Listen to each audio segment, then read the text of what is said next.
Hello everyone, welcome to Lukmaan IAS. My name is Jahidul, and in this DTRS session today, we are going to discuss 10 important MCQs from current affairs, and these MCQs are important for the UPSC Prelims exam of 2025. And the lead topic for discussion today will be United Nations Internal Justice Council. So we will understand what is this Internal Justice Council, how this particular body helps in promoting justice within the United Nations system, and we will also understand how this body was initially set up. But to understand all of it, we will go through the question, alright? And let us quickly have a kind of discussion over a quotation, and these quotations are very important for the UPSC, let's say interviews also. They are important for essay and GS paper 4 as well. So what this quotation all about? This quotation says, the future belongs to those who believe in the beauty of their dreams.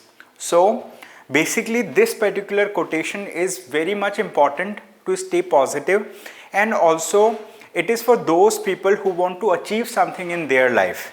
Because if you have a dream to achieve something, only then you are going to make a goal to achieve it, and then you will plan out your days, your weeks, your months to achieve it. Okay, so it is very important that you should be a dreamer.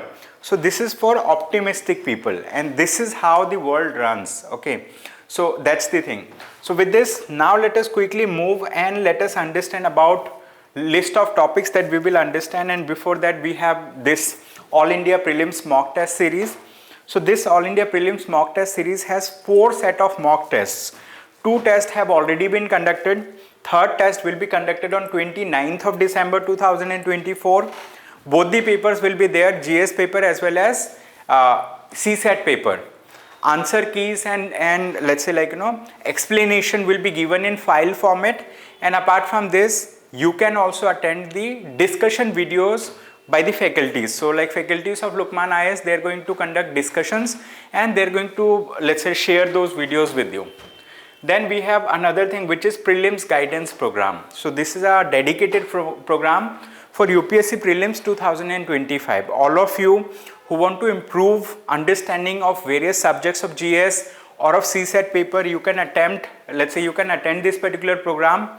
It's starting from 6th of January. And for this program, there will be an open session also on 4th of January in the evening. You can attend that session to learn more about this particular program. And related to this, there will be, GS and CSET test papers as well. Alright. So now let us quickly discuss the topics that we are going to cover. So we are going to cover these 10 topics in today's discussion. Okay, the name of the topics that are mentioned, we are going to cover one by one. So the first topic for discussion is based on this particular thing, which is, United Nations Internal Justice Council. What is the name of the body? Name of the body is United Nations Internal Justice Council. So what is this council all about? So this is a body which is established within the United Nations system, and it promotes justice within the United Nations system so that all countries are treated fairly, equitably, etc. So now related to this, we have been given 3 statements, and we will understand which statements are correct related to this. And also why this body is in news, because one of the former judge of the Supreme Court of India, okay, Justice Madan B. Lokur, he has been appointed as the chairperson of this particular body, okay, chairperson or chairman of this particular body. So that's why we are learning about this. It is a very high level body, and here one of the former judge of the Supreme Court of India has been appointed as the chairperson. So that's a moment of proud for us, and also that's why we need to understand about such bodies.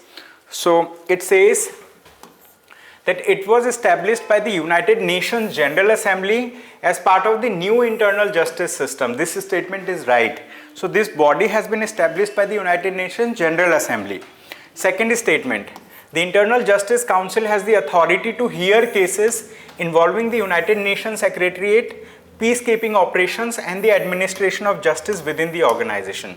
Okay, this statement is also right. Okay, so it has the authority to hear cases involving United Nations Secretariat, peacekeeping operations and administration of justice within the organization. And third statement is also right, which says that the IJC members are appointed by the Secretary General, okay, of the United Nations. So all the three statements are correct. So correct answer is option D for this particular question. Option D is the right answer. Now with this, so he is Justice Madan B. Lokur. Okay, he has been appointed as the, let's say, chairperson of Internal Justice Committee of the United Nations. Okay. Now, let us quickly talk about another question. Question number 2. What this question is all about? It says, consider the following statements. So like we have two statements. First statement says, recently the Indian government and the Asian Development Bank have signed the SMILE program. Okay. So there are two bodies that are named. One is Government of India. Second is Asian Development Bank. So they have signed a program which is a SMILE program. So today we will understand what is a SMILE program. Okay, what is a SMILE program? So if I talk about what is the full form of this, it is a strengthening multimodal and integrated logistics ecosystem program. Okay, a strengthening multimodal and integrated logistics ecosystem program. Okay, so SMILE is a programmatic policy based loan support to government in undertaking wide ranging reforms in the energy sector in India. Okay.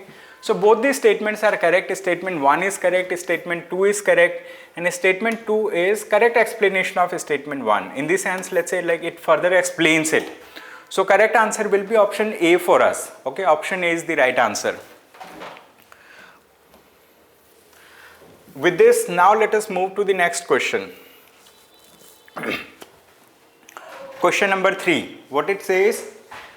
Regarding Marburg virus disease, MVD, consider the following statements. So this particular disease was recently in news, Marburg virus disease. Why it was in news? Because like one particular African country, which is Rwanda. Okay, there is a country, its name is Rwanda. So what Rwanda has done? Rwanda has declared, okay, Rwanda has declared that Rwanda has declared that it is free from MVD. Okay, it is free from MVD. That's the thing. So fruit bats are considered as the original source of this virus. This statement is right. Second, it says MVD is an airborne disease. This statement is wrong. It is not airborne. It is transmitted from people to people through, let's say, contact of bodily fluid. Okay. Third, there are no approved vaccines or antiviral treatment. Okay, there are no approved vaccines or antiviral treatments for MVD as of today. This is also correct. Okay, so third statement is also correct. So correct answer is option B, which is only 2. First and third statements are correct for this particular question. So with this, now let us quickly move to the next question. You see, Rwanda declares end of Marburg outbreak. So in Rwanda, I mean like this outbreak has ended. Okay, they have been able to control the outbreak of this particular disease. So that's why it is in news. Now let us talk about another question. This question is very important. It is important under environment and ecology section. Okay, which section? Environment and ecology. So what it says India State of Forest Report 2023. What? India State of Forest Report 2023, and it has given 3 statements related to it. Okay. So first statement says that the total forest cover in India has shown an overall increase compared to the previous assessment in 2021. This statement is wrong. Basically, if we talk about this State of Forest Report, so under this report, they publish the details of, let's say, what is the forest cover in India. And they divide it state wise. Let's say like, in which state, what percentage of their land is under forest cover. So generally the northeastern states, right, they are under more forest cover. Okay, so like northeastern states have more forest cover over there. So in some places across the country, there have been some increase in forest cover, but in other places there have been a decrease in forest cover. Okay, this is the thing. So first statement is wrong. What is the second statement? Second statement says that the highest forest cover in terms of percentage of geographical area is recorded in the northeastern states. This statement is right. Okay, so highest forest cover in terms of percentage of geographical area is in the northeastern states. Okay. Third, the India State of Forest report includes information on forest carbon stock, tree cover and mangrove cover. This statement is also right. Okay, third statement is also correct. So how many statements are correct in this question? Two statements are correct, second and third, which is option B is the right answer. Okay, option B is the right answer in this case. Now let us quickly move to the next question. What is this question all about? Question number 5. Consider the following statements about biobitumen. Okay, so here we are talking about biobitumen. Okay, we will understand about this. So it says it is a sustainable alternative to conventional bitumen. It is a sustainable alternative to conventional bitumen, primarily derived from petrochemicals. This statement is wrong. Okay. So it is a sustainable alternative to conventional bitumen, but it is not primarily derived from petrochemicals. It is primarily derived from organic materials. Okay, it is primarily derived from organic materials. So that's why first statement is wrong. Now we will understand about second statement. What it says, it is made from renewable organic materials such as agricultural and forestry waste. This statement is right.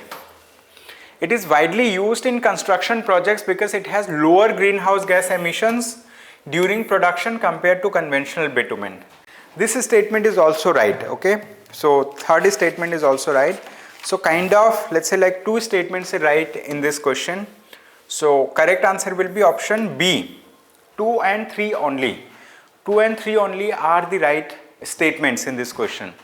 So with this, we will quickly move to the next question.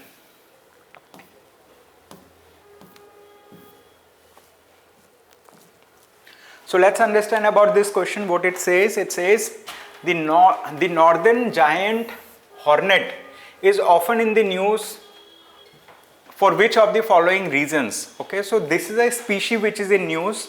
We need to learn about this species. Okay, whenever an important species is in news, it is likely, there is a likelihood that UPSC may ask a question on this topic. So that's why we need to learn about it. Okay, so it is option A is the right answer. It says it is an invasive species threatening biodiversity. Okay, it's an invasive species which is threatening biodiversity. Correct answer is option A. So with this, we will now move to the next question. So this question, what it says recently the Bordeaux Bilmuk bird sanctuary. So this is a bird sanctuary which is in news. Now they are asking in which state it is located. Okay, name of a bird sanctuary. So this particular bird sanctuary is located in the state of Assam. Okay, which state? State of Assam. So Assam bird sanctuary records 72% decline in bird species count in 27 years. Okay, so it has seen 72% decline in bird count in 27 years. So that's why it is in news. Okay, so that's why it is in news. Now let us quickly move to the next question. What is this question all about? This is question number 8. We'll understand about it. Consider the following statements regarding GLP-1 receptor agonists. Okay, GLP-1 receptor agonist. So basically, this is a term which is in news, and we will understand about this particular term. It says they are a class of drugs primarily used to treat type 2 diabetes by mimicking the effects of natural hormone. These drugs promote weight loss by suppressing appetite and slowing gastric emptying. This statement is right. GLP-1 receptor agonists have been approved as a first line therapy for type 1 diabetes. Okay, so basically this particular question is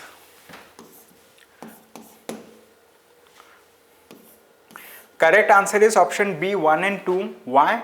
Because it is a kind of, let's say, like, GLP-1, it's a kind of receptor, and as you know, the type 2 diabetes is something which is acquired by a person during his lifetime. Okay, so there are cures for that. So they are a class of drug primarily used to treat type 2 diabetes by mimicking the effect of this. But these drugs also promote weight loss, okay, weightlessness, right, by suppressing appetite and slowing gastric emptying. Okay, so you might have seen many patients who are diabetic, and if you have noticed that if they are taking some kind of medicine, over a period of time their weight reduces. It is because of this particular factor, because, like, they promote weight loss by suppressing appetite and slowing gastric emptying. I mean, like, there can be senior people in your home, in your family, or somewhere else. You might have noticed that, like, if they are taking medicine for diabetes, it is likely that, like, they are losing weight also over a period of time. That's the thing. So now let us, WHO scientist endorses weight loss drugs for controlling obesity. What does it mean for therapies? Okay, so kind of an article was there related to this topic. Now we have another question. This question is from the section of science and technology, so we'll understand about it. The IRIS Square or IRIS to Space program is associated with, okay, so European Union Secure Satellite Network Initiative. Okay, so basically what European Union has done, they have initiated a secure satellite network. Means internet connectivity will be provided by the satellites directly. Okay, and these internet connectivity will be provided to in those areas that were earlier not having access to internet, or where internet speed is very slow. And here in this particular network, what they are going to do is, like, they are going to use satellites in the low Earth orbit as well as in the medium Earth orbit. So there are multiple satellites that they are going to use to provide internet connectivity. It is so it says EU launches 10 billion space program to rival Musk's Starlink. Okay, so Elon Musk, the founder of Tesla, so he also has a kind of program which is a Starlink program, under which they provide internet connection to those areas, to those people, right, where internet connection is not available or where internet connectivity is very low. Now European Union has also come up with a similar program. Okay, they are also providing let's say, like, they have also earmarked a program where they are going to basically facilitate internet connectivity in less connected areas. Now we have another question, question number 10. What this question is all about, it says consider the following statements regarding Ken-Betwa River Interlinking Project. What project? Ken-Betwa River Interlinking Project. Okay, so we are given three statements. The Ken-Betwa project is first under the National Perspective Plan for Interlinking of Rivers and aims to transfer water from Ken River in Madhya Pradesh to the Betwa River in Uttar Pradesh. This statement is right. Second, the project includes the construction of large dam at the confluence of Ken and Betwa rivers, which will generate hydroelectric power and provide irrigation to areas in both Madhya Pradesh and Uttar Pradesh. Third, the Ken-Betwa project has raised environmental concerns, particularly regarding the potential submergence of the Panna Tiger Reserve in Madhya Pradesh. Okay, so all the three statements are correct in this particular question. Question number 10, right? All these statements are correct. And Prime Minister of India will be laying the foundation stone of Ken-Betwa River Interlinking Project. So that's why it was in news. D is the right answer. So we are trying to interlink two different rivers. One river is based in Madhya Pradesh, other is in Uttar Pradesh. So from Madhya Pradesh to Uttar Pradesh, water will come like that. Okay, PM Modi lay the foundation stone. Okay, so this is the answer key. So that's all from my side for the day. Thank you so much everyone for attending today's session. I hope you have a good day ahead. Thank you.